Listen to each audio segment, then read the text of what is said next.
নাটোরের বড়াইগ্রামে থানার সামনে নেচে গিয়ে টিকটক ভিডিও ধারণ এবং সেই ভিডিও ফেসবুকে ছেড়ে শিউলি খাতুন ৪২ নামে এক আওয়ামী লীগ নেত্রী গ্রেপ্তার হয়েছেন। মঙ্গলবার সকালে তাকে আদালতে পাঠানো হয়েছে। এর আগে সোমবার রাতে নিজ বাড়ি থেকে তাকে গ্রেপ্তার করা হয়। শিউলি খাতুন নাটোর জেলা শ্রমিক লীগের মহিলা বিষয়ক সম্পাদক ও বড়াইগ্রাম পৌরসভার ৪ নং ওয়ার্ড আওয়ামী লীগের সহসভাপতি। তিনি বড়াইগ্রাম পৌরসভার লক্ষ্মীপুর মহল্লার জিয়াউর রহমানের তালাকপ্রাপ্ত স্ত্রী। ইতিপূর্বেও তার আরও একাধিক বিয়ে হয়েছিল বলে জানা গেছে। তিনি গত উপজেলা পরিষদ নির্বাচনে মহিলা ভাইস চেয়ারম্যান পদে ফুটবল মার্কা প্রতীকে নির্বাচন করে পরাজিত হন।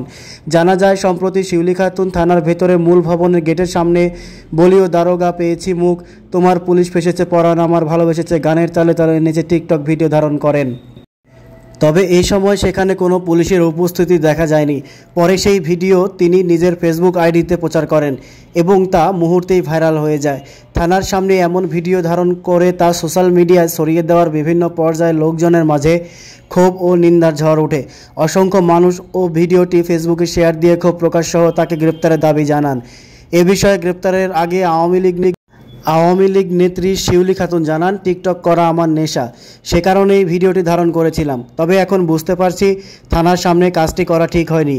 বড়াইগ্রাম থানার ভারপ্রাপ্ত কর্মকর্তা সিরাজুল ইসলাম জানান, আমাদের সকলের অগোচরে ১৭ সেকেন্ডের ভিডিওটি ধারণ করা হয়েছে।